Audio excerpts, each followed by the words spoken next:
we were not as such serious with it. I was still around. Now when he kicked off completely and he decided we are going to do this kind of business, and then akafungua that store, I felt that I should stand on the gap, and I start selling myself pale kwa kilo moja moja and some few stuffs. We add some few stuff and some other commodities, and him aendelee kufanya ile kazi yake ya mkate. So I went there, and then again akimaliza kazi ya mkate, he used to come again. Tunaendelea sasa pale kwa shop. But at the same time bado anaendelea na kudistribute to the clients wale alipata kisupply mikate. Bado anaendelea kudistribute, and even today he does the same. Akona depot yake, he distribute wale ameandika wana distribute randomly kwa ma shops. Now I'm getting this. Umekuja umempata ameanza from somewhere, you are now on board together, working together. So how exactly did you begin? Ulikomboa kanyumba, kaduka, ukaanza kuleta cereals from other places, ama uliendelea just with beans peke yake? Not at all. Wakati tulitafuta a store, tulitafuta a store at the marketplace still. By the same place where you are now. The same place I am. In fact, I was the one who started selling cereals at that place. Marketplace. So wakati tulifungua ako store, like I had told you earlier, I myself went there, na ikakuwa mimi ndo nitakaa pale kwa duka, akienda nje. Akienda nje kusupply hiyo job yake ya mikate. And then again akimaliza, he used to join me. Sasa tukaendelea na tukaanza kutafuta other foodstuffs na other shop materials. Tukaendelea kuuza, alafu tukaventure into rice business, rice, tukaventure into flour business, na sasa tukaanza kugrow slowly. In fact, customers ndo walikuwa wanakuja kutu challenge. They were asking us, why don't you have this? Why can't you bring this for us? And then again tunaenda kutafuta sasa those that they want. Now that biashara imekuja imegrow, does he still supply na kule nje, ama mnakaa naye pamoja sasa anafanya na hapa pamoja na wewe? Now what we do, sasa we do in wholesale and also we do in retail. In retail means that you can come in our shop and you pick like a kilo and you feel comfortable. I can even measure for you like half and you feel comfortable. Now in wholesale, we still have a store there. We have the retail shop and still we have a store just adjacent to our shop. We have that wholesale store. What we do, if customers come and buy in bulk, we do supply for them. If they buy in little quantities but it's in wholesale, we just try to find some people that we deliver for them. If they come and they don't have transport, that is. When they have transport, we just do for them. We sell to them, and then we have some guys in our shop who will just take to their vehicles. And they just take wherever they want to take the commodities. Yes. From the way you are talking, it's like you have clients from even very far places. Tuseme yule anatoka mbali sana, anatoka pande gani? We have so many where clients. You've supplied. We have so many clients from different places. We've even supplied in far places. Maybe to mention, we've even gone to Nakuru. We always go. We can also go as far as where our clients are. Are those institutions to just families where you supply?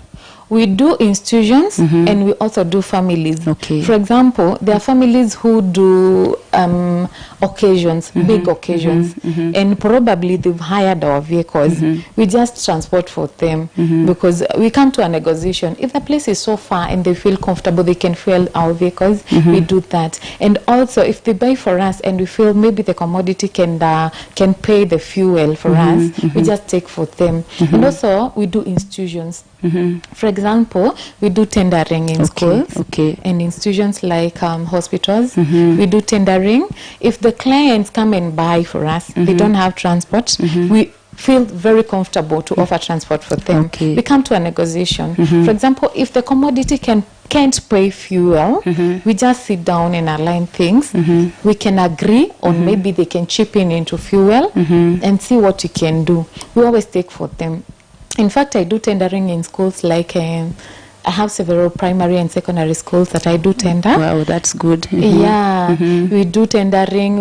In fact, they are being referred They're being by referred other to clients or other institutions. by other institutions, by other clients. Maybe their teachers, our customers, they do refer the whole institution to us. Okay. And we feel very okay with that. Okay. Yes. Apart from others referring other clients to you, are there any other ways you use to market your products? At times, yes. If maybe I hear somewhere there's an application for a tender, I try to go there and try tendering, and I feel very okay because I'm very comfortable with my prices and my commodities. My staff is very clean and very neat and very reliable. And also our services are very reliable. When I go for tendering, I don't have any doubts at all.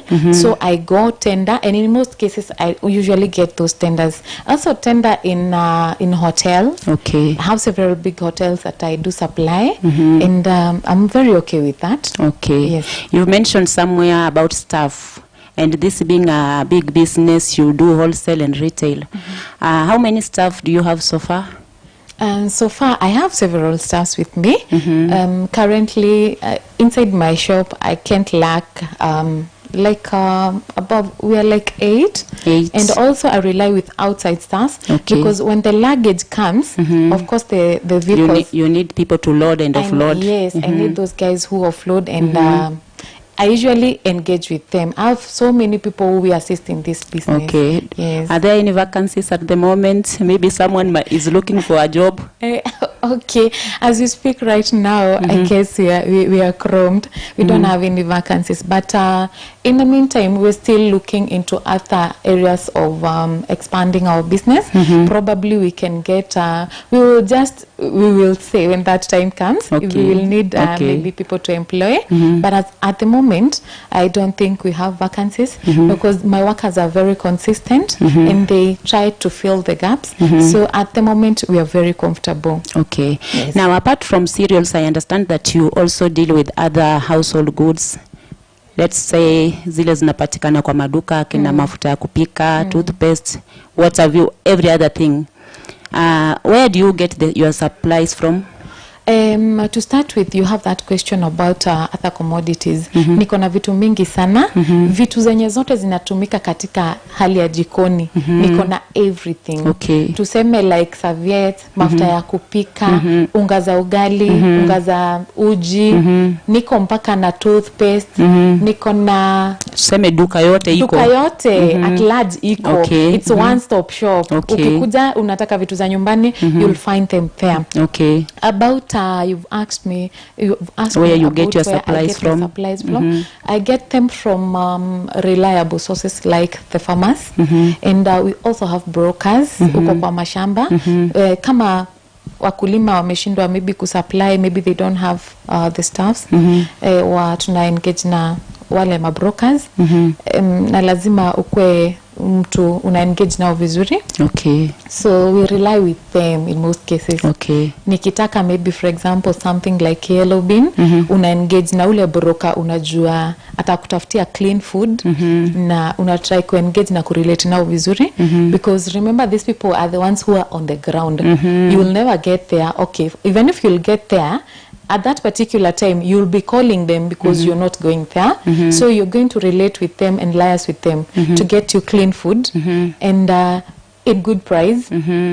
So that person lazima ukuwe na relationship mzuri sana na yeye. Kabisa. Yes. Otherwise atapea mwingine ndio upate rejects. True. Otherwise hata anaweza kutafutia mzigo na isikwe mzigo utauza kwa haraka. Okay. It will be somehow complicated because akikuletea like yellow bean imeoza, you can't have market for that. Ama akupatia yenye si dry as maybe you might want it to be. So we try to relate with them nicely. We have different locations that we get our food stuff. We can get them from Namanga. We also get them from Busia. We also travel. Like I usually go to TZ. Okay. They have good food. Okay, I was about to ask you something like that. These cereals ambazo unauza, I know most of them are locally available. What in particular takes you to TZ? They are locally available, yes, but at some point you find that like let me use yellow bean because it's the most consumed bean. Yellow bean unaweza pata maybe ya huku Kenya haijatoka vizuri sana, or maybe it's a bit higher per price.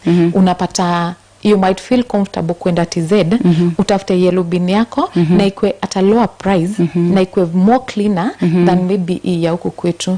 And then them sana sana wanaifanya in a commercial way.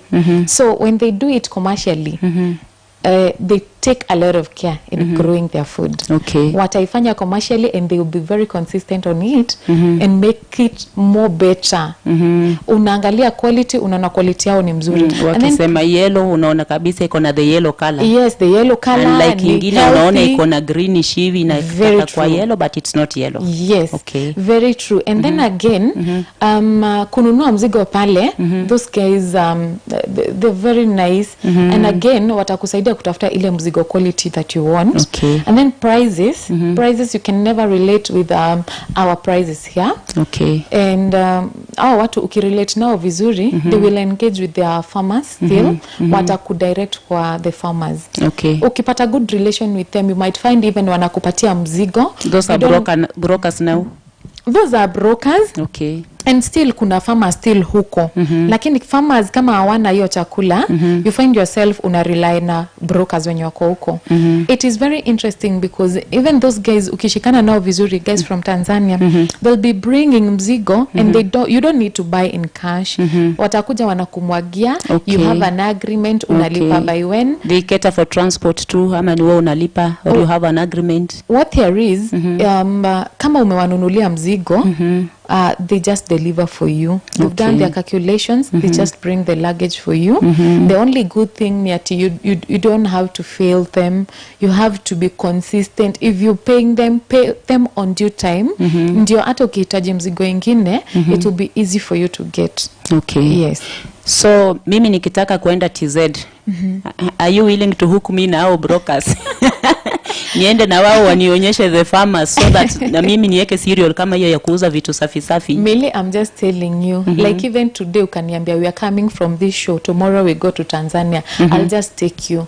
So long as you have money, I'll just link you and I'll just show you every hole that you may need to know. I'll just take you and I show you this is how we do it. We buy it like this and we sell it like this. So long as you have a good location to sell your food stuff. Wow, I'm that's very great. Okay with that. That's great. I hope my viewer has learned something. Watakutafuta after the show. Wanitafute. I have so many good things for them in store. They just come, I show them where to get this food stuff. I show them how to do it, how to sell it, how to make profit. Because Millie, you can tell me, unaweza nunua kitu at 5,000 shillings, ukuje uuse 45. No, I'll show you how to make profit. And then again, you don't tell me, utanunua kitu ya 5,000, worth to be sold 8,000, ukuje uuze 6,000, you are losing 2,000.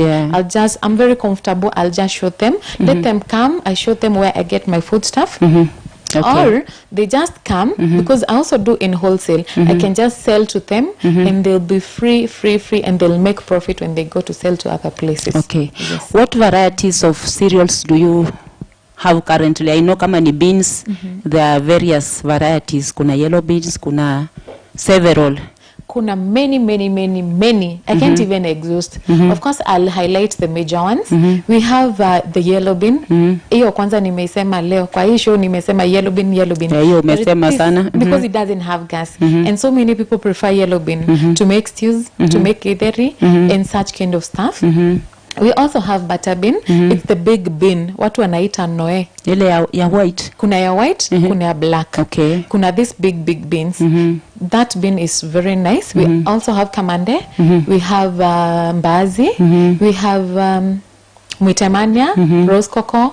We have even other types of rice. Hata zingine najua uzijui majina vizuri, but they are there. They are there. I know them. I've been to this business, my dear. The only thing I can do, maybe I can omit some, maybe I forget, but I know them. I know everything. And I want to tell our viewer, everything that is called a cereal, they know about grains. Anything that is called a cereal, they can always visit our shop. We're just there. We have everything. Even if we don't have that particular thing that very day, we can always source everything for them. We even have rice. We have Mwea Pishori pure rice. We are out there and we have it. We have other import rice. We have like Indian Pishori rice from imported countries. We have... Let me cut you short for a moment. Viewers, we are taking a little break. We'll be right back. Rebecca has a lot of stories to share with you so as to inspire and challenge you. Thank you. Stay tuned.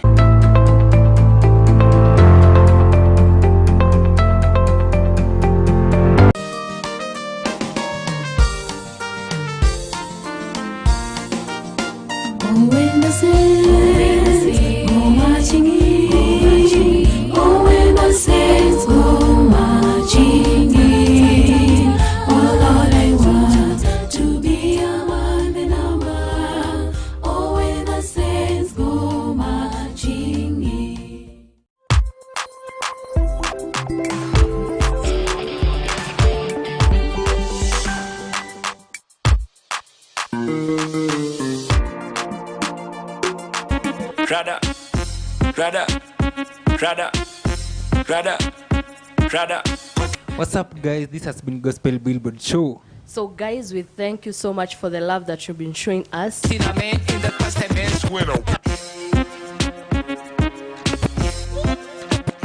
So join us each and every Friday from 9:30 p.m. to 11 p.m. right here on Evenboard TV.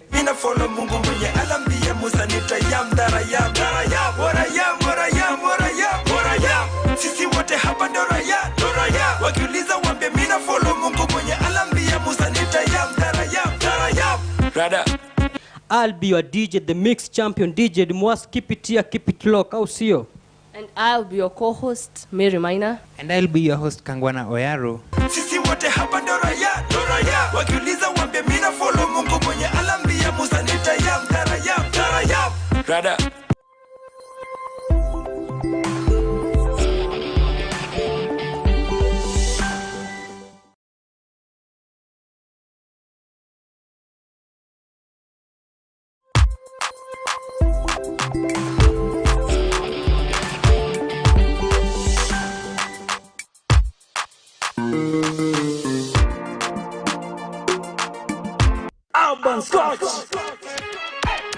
Check it out, check it out, check it out, check it out, check it, check it, check it, check it out. Christ, I'm a fan of people.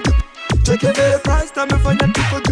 Check it out, Christ, I'm a fan of people. Yeah, Kenya's biggest gospel entertainment show brings you comprehensive and latest gospel hits, music and career discussion, entertaining interviews, and when it comes to latest gospel hits, we got you covered. Gospel Billboard, when you win the week, get yourself entertained spiritually as you prepare yourself for the weekend. Join us every Friday from 9 p.m. to 11 p.m. right here at Evenboard TV. # Gospel Billboard. I'll be your host, Oyaro Enoch. Mary Minor. And I'll be your DJ, the mix champion, DJ Dimwas. See you then. Cheza chini, cheza ndogo, cheza chini, cheza ndogo, cheza chini, cheza ndogo, cheza chini.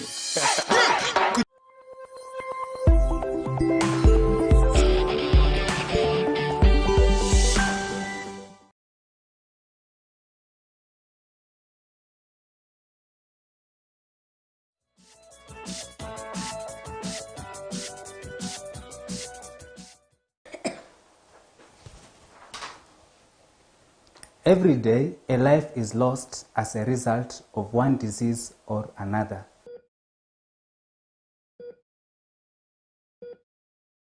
But we count on the number of lives which are saved. That is why here in Health Booth, we will be educating each other on how to live a healthy lifestyle. Join me, David Ngure, every Wednesday from 8 p.m. to 9 p.m. as we will learn more about our health.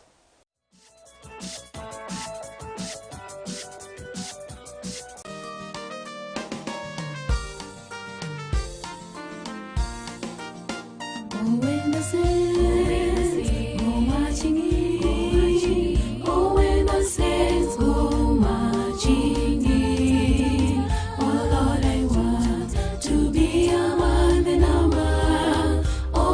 saints go marching in.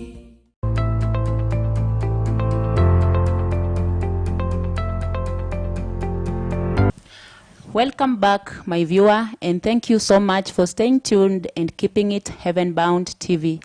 Our guest in studio is Madam Rebecca, the director of Baraka Cereals. Stay tuned, and I know that you'll be blessed. Welcome back to the show, Rebecca. Thank you much, Millie. Before the break, we were talking about the varieties of cereals at your shop. Yes. If we can pick up from there. Yeah, like I said, the varieties are so many. Could be I might forget some, but anything that our client wants, we all have it. And in fact, when they come and maybe they find there isn't anything that they want, we can always source for them. It's not that to say that we don't have that particular thing that day, we won't have it tomorrow. No, we always have everything in our shop called cereals. Now, for example, we have the bean that is called butter bean. Yeah. We have yellow bean, I had mentioned earlier. We have mbaazi. We have mwitemania. We have rose cocoa. We have green beans. We have even other varieties like even... When you say mwitemania, maybe someone comes and mentions that name in English. Na we unaijua na hiyo in hiyo mwitemania hiyo No, the only ama thing... anakuonyesha this is what I want. Yeah, they can come, wanionyeshe ni nini wanataka, ama they explain. Nimekuwa this industry for a very long time. So when they explain about what they want, I'll really understand. There's nothing hard with that because I'm in that and already I'm experienced. We have even other kinds of rice, different lakini. We have pure Pishori rice from where we have Pal, we have Sunrise, we have Dawat. Some, most of our rice are imported. Okay. But when we do local rice, we have the Pishori one. It's very pure.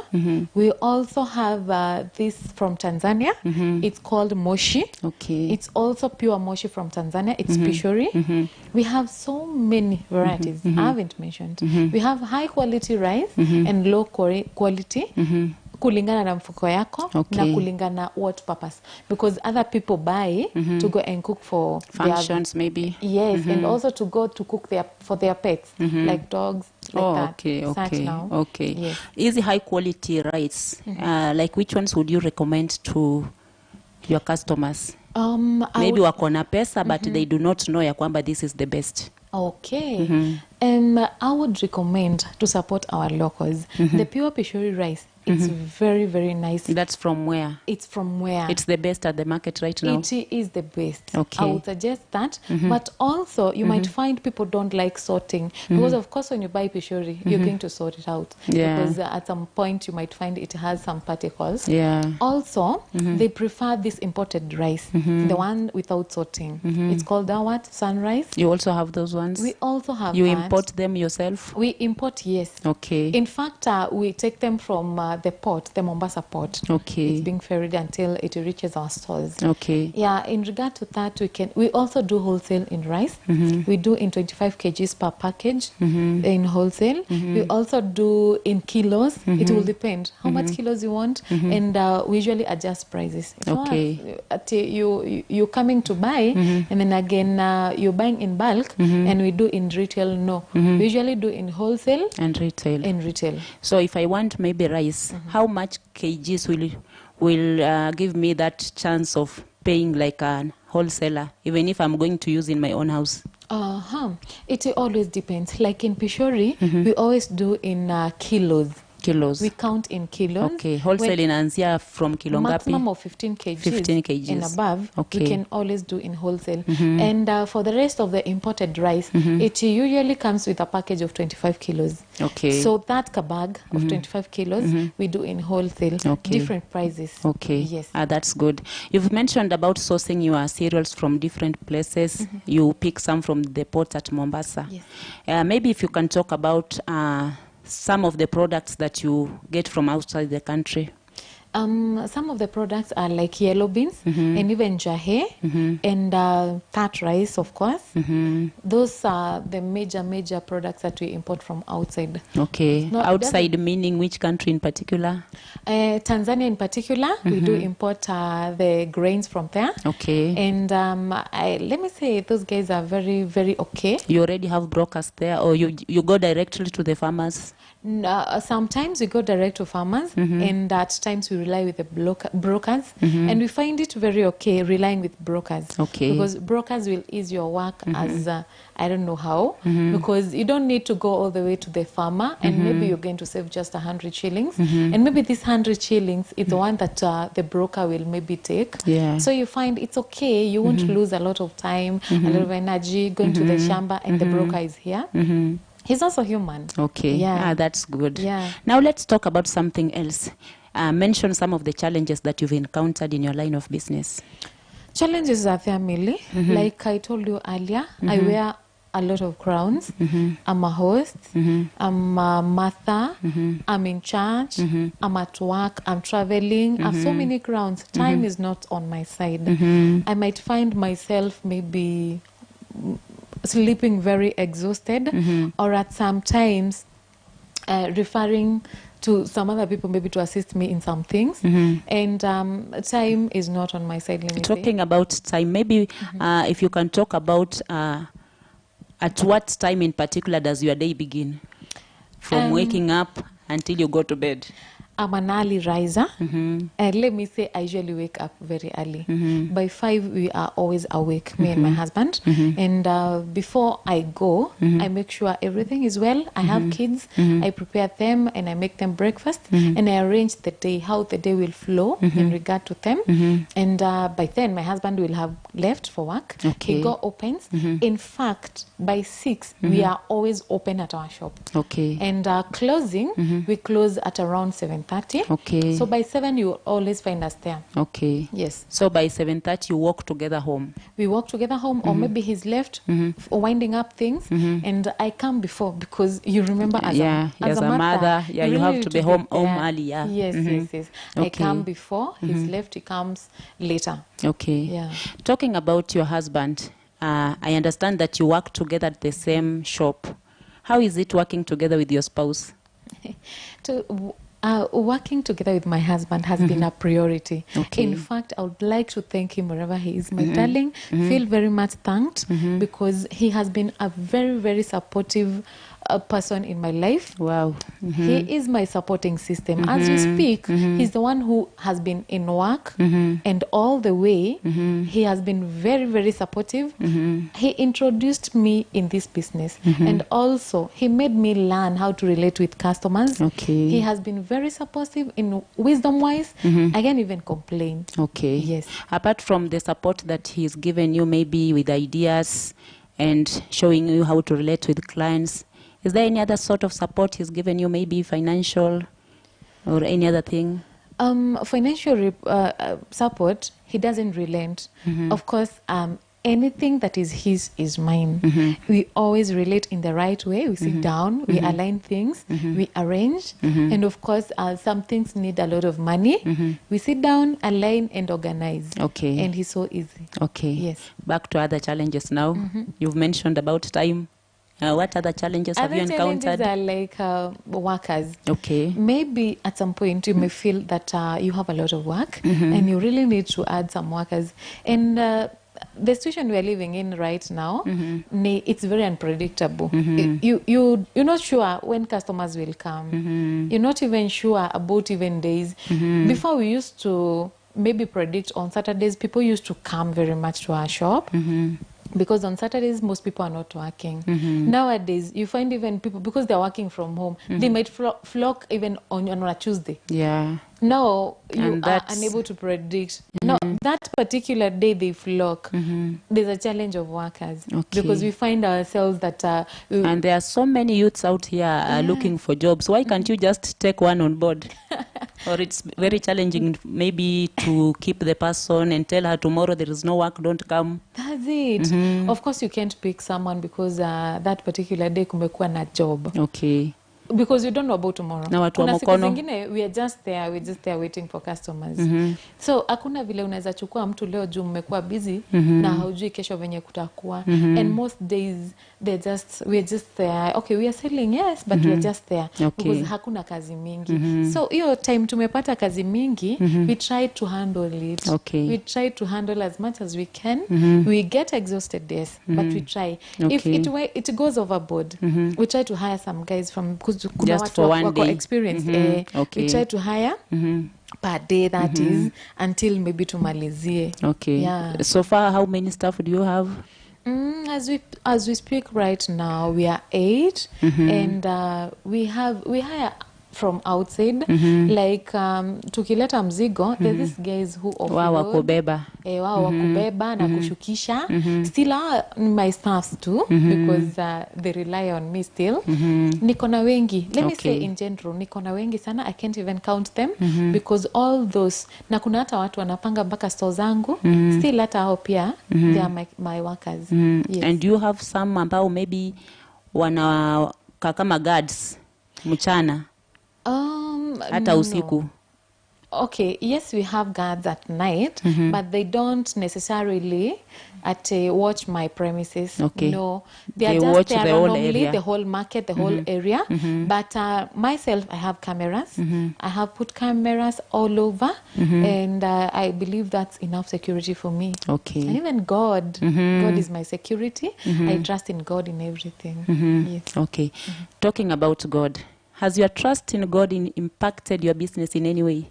Very much. Being humble in God is one thing that has impacted my life, and especially in my business. If you're faint-hearted, if you don't trust God, that one I believe you can never do. Sure. Because different people from different backgrounds, different places come. Some are very insulting. Some are... I'm like, you just feel fed up. But clinging yourself in the Lord, it makes you moving. Yes. Okay. Back to challenges again. Has COVID-19 affected your business in any way? You know, as at the moment, it has been a challenge to many business owners, and most businesses have been closed. But I can see yours is still running. But Millie, let me just tell you, I don't think there is a business which is not affected as we speak. It has affected me big time. I can say to it that having mentioned that I was applying institutions like schools, like occasions, events. Now I'm this kind of person, I just rely on come-in customers. Come-in customers to say that customer, they used to buy 2 kgs of rice. At this particular moment, they'll just buy 1 kg, which they're going to cook for that day only. They don't buy to maybe keep stock or anything. They just buy for that particular day. So I'm like, COVID-19 has been a very big challenge to us, because our biggest reliability was institutions. No, institutions, they do buy in bulk. And you're so confident that once you supply to one institution, maybe you've sorted a bill somewhere. When you supply to the other, you've sorted the other bill. You paid your workers, and things are just working normally. But unlike now we're speaking, it's never the same. Okay. Yes. Are there any sorts of machines that you use at your cereal shop? I understand you do meal porridge flour. Yes, we mill porridge flour, and we have different machines. Not only even milling, we have machines at our workplace. We have the shakers. The shakers are to shake the dust, and even the blowers, they blow the dust. And we also have these machines in our milling industry there. We have dryers. We have... do you have a separate place where you do the shaking, the blowing, or you just do it at the same place? No, we like the miller is not at the same place with the shakers. The miller is in a different place because, you know, we want to maintain hygiene in the porridge flour. So we have a different place for milling, and the other one where we do about shaking. Okay, yeah. We'll pick it up from there. Okay. Now, viewers, we are taking another short break. We'll be right back. Stay tuned. Thank you.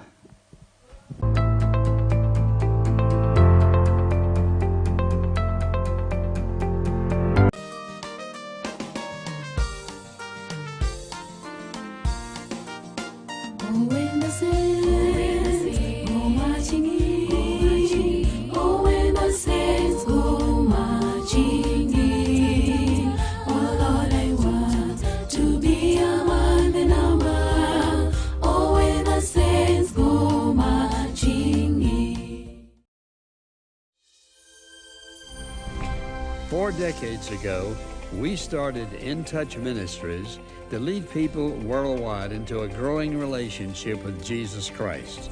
Throughout the years, we've seen God's greatness, His love and His blessings in such awesome ways that we just want everyone to know Him. You know where you are in your life today. If you're facing something that's very difficult, remember this, never too difficult for God. He knows where you are. He's there to help you. He never runs out of whatever's necessary to help you. And he wants you to trust Him step by step, and whatever you're facing, you'll always come out right.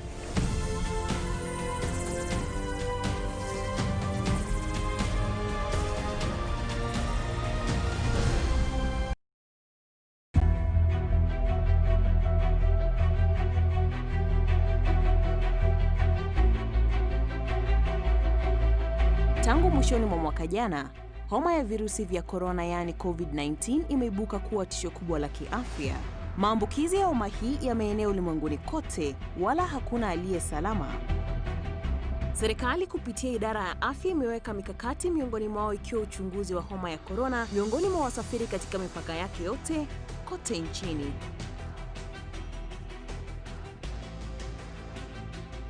I'm very happy about the screenings that are going on in Tanzania and Kenya. I think it's very proactive that you're thinking about stopping it at the border so that it does not spread. Inatisha kufikiri kukohoa tu kidogo kwa mazingira haya unaweza sababisha mlipuko wa homa hii usio na kifani. Ili kuzuia haya, serikali imeweka mikakati tosha kuhakikisha usalama wa Kenya wote. The facility has all the equipments you need from handling a basic patient up to ICU setting. Hata hivyo, wewe pia unalo jukumu katika kusaidia kuzuia kuenea kwa maambukizi. Citizen responsibility is the key to the success of this initiative and these measures. Let's all do what we have to do individually. And this is how we are going to defeat this disease. It's just our general hygiene, okay? And that now means at workplaces, we should ensure that our work surfaces are clean. Always ensure that nimefanya proper sanitation ya mikono. Every time na board matatu, lazima ni sanitize mikono. Sisi kama taifa tumepata kukumbana na changamoto nyingi na kali maishani, na kila wakati tumeibuka washindi. Hii homa ya COVID-19 hata kama inatisha, si tofauti nazo.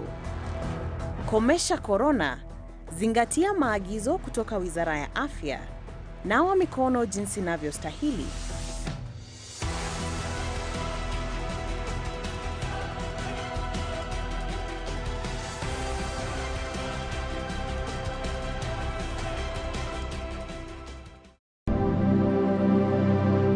Life is a series of experience, with the good and the bad, mountains and valleys.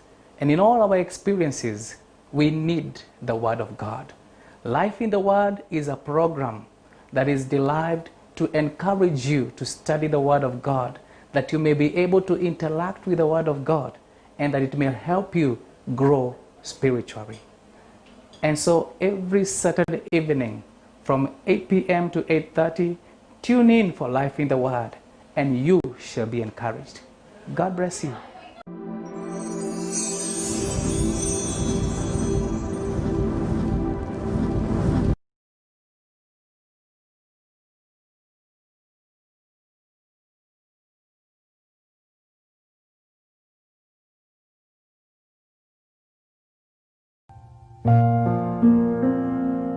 Cast all your burdens unto Jesus. Kristo mfarume mwenye enzi, tunakuja mbele yako asubuhi ya leo Mungu, tukiwa na sifa, tukiwa na shukurani mioni mwetu. Ni kwa sababu neno lako limetufikia. This can be done through prayer. Declare the word of God this morning. We raise thy banner now, O God. As we pray and humble ourselves, O Jesus. And so join us every day from 4:30 a.m. to 5 a.m. Kuna Mungu mwingine kama wewe. Wewe ni Mungu mwaminifu. Wewe ni mtakatifu wa takatifu Jehova. Jina lako likaweze kuinuliwa. Jina lako likahimidiwe. As we travail along with you in prayer on Heaven Bound Television.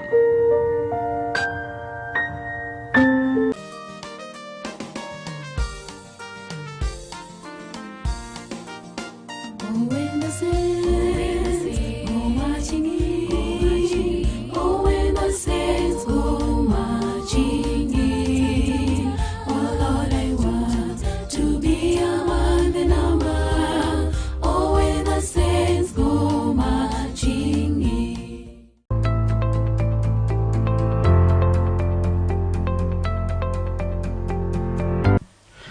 Welcome back, and thank you so much for keeping it Heavenbound TV. This is Christian Women in Business Show. My guest in studio is Madam Rebecca, the owner of Baraka Cereals.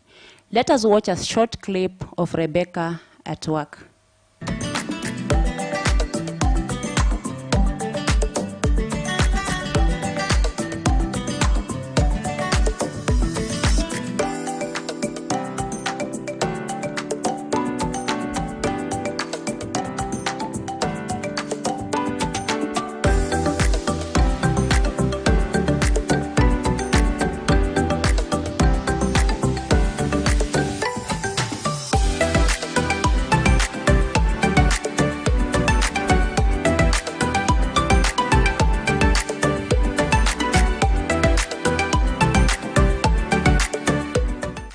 Wow, Rebecca, I'm so much impressed.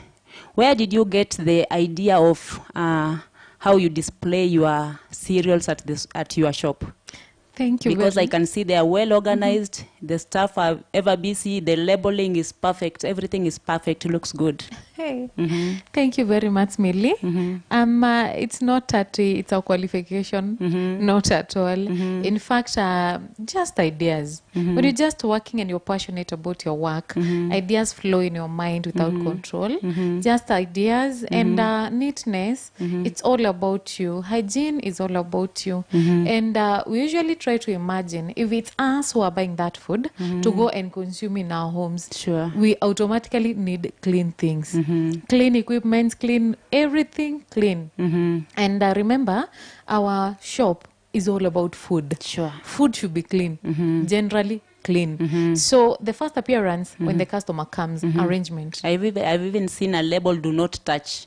Don't touch that food, and especially right now, don't touch that food. Just point, mention, we're going to do it for you. Yes. What happens if I touch before seeing the label? No, okay, we just try to be very, very compassionate. Okay. We advise you that it's supposed to touch. Next time. Don't touch. It's not good to touch. Like right now, we're experiencing this COVID thing. Okay. Yeah. Okay, let's talk about something else. About challenges. Is there a time in your line of business that your business went so down that you felt you wanted some financial boost? And maybe went to a financial institution, let's say a bank, a SACCO, a CHAMA, to ask for a bank loan? Very true. That one, in most of us business people, we do experience that. And especially us that we deal with food stuff. Our food stuff, our food is all about to do with seasons. Most foods that we sell is all about seasons. Like green grams, like beans, like the njahe, all those, they include seasons. Okay. So you find that in particular seasons, most food are quite in good numbers. They are massive. So you need to stock that food. Okay. You buy in bulk and then you store them. Yes. So you find yourself, you need a lot of capital to buy that food and stock it. In fact, I'm well equipped with stores. So what I do, I just need finances to buy the food and stock it. So there's this Able Bank, and they usually support us. I'm a member of Equity Bank. They know me very well, and I'm so thankful to them. When I get there, I just talk with those guys, and they're so easy to fund me. So that one enables me very nicely to go and source food. I buy that food in less amount, very accommodative amount. Hence, I come and stock it in my stores. Sell them at a much higher price when they are out of season. Not exactly, but at least they make some good profit. I see to it they make good profit, because you can expect to stock something in a whole year, and then again it won't give you. That's quite a time. And you've also used your resources to preserve them. Yes. Yeah. You've used your resources. The bank wants their money, and you also need to give them with profit. You also need profit. Yeah. And then you also need to pay that store. Okay. So you you try to make good money out of it. Talking about storage, you've mentioned that you have very many storage facilities. Maybe if you can just highlight, are they at the same shop or adjacent to that shop, or maybe at another place far from there? I don't have as such many, but what I have is space. I have like 2, but they're very spacious. They can hold quite a good amount. One is adjacent to our shop. It's the one that we use even in wholesale. The other one is almost my place. What I do is that I just put the cereals that I've taken from the shambas, I put them there, and I also make sure they are well preserved. Okay. Yeah. You mean you also have a shamba where you harvest your own cereals? Okay, our shambas are not as such big. What I do, I rely with those farmers. Some have rented chambers, and some are just the owners. Or you buy from other farmers? Yeah, I rely from farmers. Okay. Yeah. Let's talk about Victor's and King's porridge flour. Yeah, you can talk about that. Interesting. And okay, Victor's and King's is it's a different thing because it's a packaging product. It's packed, and we usually supply it to markets and supermarkets and also small shops. It's a porridge flour that is well prepared, very finely prepared, and very, I don't know what to say because it's a nice porridge flour. Okay. But it's packed. And I usually have some place that I do pack and get it ready to go for supply. You mill it yourself? Yes. You pack, you brand, and then you supply it, you distribute to supermarkets? Yes, that is exactly what we do. I have some workers there who get it ready. I have a mill, like I said. It's usually milled at my own place and it's packed there, and hence it's supplied to the supermarkets and other small shops. Okay. Yes. Do you have a nutritionist who makes sure that the contents are well balanced before being packaged? Yes. I hire a nutritionist because this porridge flour, you can't just mix it because you're mixing. There is this particular nutritionist I do hire to come into our shop to come and balance everything because it's balanced in different products. You can't just come and say that I want porridge flour and then we mix it for you because you want. You must tell us what kind of person is consuming this kind of thing. And there are different proportions to be taken. Different according to nutrients. We don't just mix. Okay. Yeah. Wow. And apart from King's and Victor's, you've said, just before we go to another thing, which supermarkets in particular can I find this brand of porridge? You can find them in several supermarkets. Like we are random. Actually, we've just specialized with small supermarkets around our area. You can find them. Let me say, because I don't know whether they finished stock, but we just keep them on toes. You can just find us in every supermarket that is around you. If not, you can always come to our shop. Yeah. Okay. Being a woman in business, I understand you have several businesses. Apart from this cereal shop, you mentioned about King's and Victor's and King's. What other things do you do? I want you to mention some of them so as to inspire that woman who is watching that she can do any of those. Okay. Thank you very much for that, Millie. Okay, I would feel like I'm too much in business. Maybe I can even make that person that wants to start to maybe feel but I want to empower them and tell a woman she can always do anything. Me, I own a kinyozi also, and I'm very comfortable with that. I have some 2 workers there. They progress on very nicely with it, and I'm comfortable with it. It gives me some source of maybe income, not as much, but a little I get, I can do something with it. Yeah. Yes. And I also know, besides that, when I go to Tanzania, I come with vitenges for mamas, and I do sell to them. I believe that fabric from Tanzania is more quality. I usually come with them and supply to mamas, and even bags. When I get nice bags, I usually contact my friends. I tell them, I have nice things here. Can I come with them? They're very comfortable. They tell me, just bring. I can just bring to them, just bringing. Yeah, I make a little profit because they are my customers and they are my friends. Okay. Yeah. Okay. What keeps you going, or where do you draw your motivation from as a businesswoman? First of all, I draw my motivation from God. You must be prayerful. Everything needs prayers. Commit yourself to the Lord, and everything else will work out. So I draw my motivation from God, from prayers. Then secondly, my husband has been very, very supportive. I just thank him wherever he is. That's my darling. He's been very supportive. Just thank him. Wow.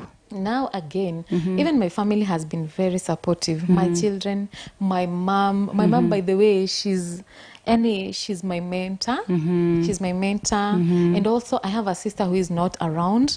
She always keeps me on toes. She is also my motivation. And so many other things that keeps me moving. Yeah. Okay. I just stand up and shake and I say, I'm a strong woman. I should do it. Sure. Why not? Yeah. Yeah. Sure. And you find that business people, it's so difficult for them to share ideas and how to give information about starting such a business to other people. If someone wants to approach you, maybe for guidance in the same line of business or any of the businesses that you've mentioned, are you willing to be approached? Millie, I'm so easy, like easy, because if it's not even one, they know. All my customers know, and especially those that I've helped to start businesses in their own way. They always come, they seek for guidance, assistance, and I always do that. Even if they won't buy from me, they come, I show them the way out. They'll go source elsewhere if they feel comfortable with that. They always come and I assist them. And also, those who are there and they maybe want to venture into the business, let them feel free. Let them come. I'm so easy. Okay. I'm so easy. Will you do this at a fee or just as a friend free of charge? I can't do it at a fee because I believe this is a God-given thing. So I should assist others. I should be a stepping stone to others. I shouldn't be a barrier because I also didn't know I would come this far. It has taken the hand of God. Hence, I would like so much and I have a big heart to assist those people. Yes. Wow, that's good. Is there anybody whom you've been looking up to ever since you are starting that business up to this far where you've reached and you're still looking up to this person? Not at all, because I don't know this particular person who has been so successful in this line of business. I do it in my own way. Sure. I create it in my own way. I think in my own way, in line with my husband. We sit down and allocate. We sit down and draft. And we come to a conclusion and we decide, let's do this. In fact, so many things that you see me doing, I don't do because people are doing. I just do because I want it to be done in this way. Okay. Yes. That's great. Yeah. Now I'm giving you an opportunity to market your business and also let our viewers know where they can find you in case they want to buy your products. Okay. Yeah. Thank you very much, Millie. My viewer, thank you very much for watching Women in Business. And I'm very much welcoming you to my shop. I'm located at Githurai Market, behind Nairobi Mart Supermarket. I am called Baraka Sirius. When you alight there, maybe you're coming from Kahawa, when you alight there, just ask those guys who are around that place, the Mkokoteni guys, the Baraka Sirius, where it is. You'll just find us. We have very many quality things, very quality food stuff. You will never lack anything. Even porridge flour, we just have it in bulk, in wholesale, in retail. Feel very much welcome. They can always follow us through inquiring. We have a platform, by the way. They can inquire. They can inquire from the market. We're just there. Okay. Yeah. Thank you so much, Rebecca. It's been an honor to host you in our show. May God bless you so much and continue even expanding your business. Yeah. Thank you so much, viewers. We have been hosting Rebecca of Baraka Cereal Shop. I hope you've been inspired by her story. And let me encourage you, woman or daughter of God. You can start from anywhere. It doesn't matter how much you have, but if you've got that passion, like Rebecca says that she's willing to help you, she's willing to hold your hand until you do something for yourself. The Bible speaks of two women, A wise woman who builds her own home using her own hands, and also a foolish one who destroys her own home using her own hands. Be wise and be that woman. Go out there and do something productive using your hands, and I know that God will bless you. If you are a Christian woman having a business and you'd like your business to feature in our show, kindly reach us on our social media platforms or also through the number showing at your screen, and we shall get back to you. Thank you so much. Kindly follow us, comment, share your suggestions and views at Heavenbound TV, hashtag Christian Women in Business. Until next time, same day, may the Lord bless you so much. Shalom.